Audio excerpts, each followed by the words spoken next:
सांगलीच्या कडेगावमध्ये आज काँग्रेसचे दिवंगत नेते पतंगराव कदम यांच्या पूर्णाकृती पुतळ्याचं राहुल गांधींच्या हस्ते लोकार्पण।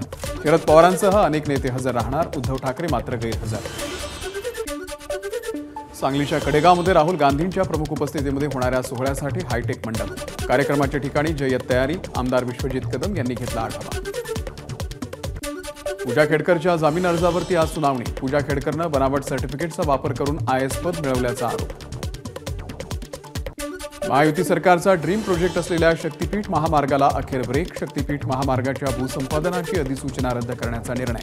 अधिसूचना रद्द करण्यासाठी मुख्यमंत्र्यांकडे प्रस्ताव सादर। मुंबई गोवा महामार्गावरती कशेडी बोगद्याची दुसरी लेन आजपासून वाहतुकीसाठी खुली होणार। त्यामुळे या मार्गावरून प्रवास करणं सोयीचं होणार, तर बोगद्याच्या दरम्यान होणारी वाहतूक कोंडी टाळण्यास मोठी मदत होणार। कोल्हापूर ते गोवा विमानसेवेला 19 सप्टेंबरपासून सुरुवात होणार। आठवड्यातील 2 दिवस कोल्हापूर गोवा विमानसेवा सुरू असणार।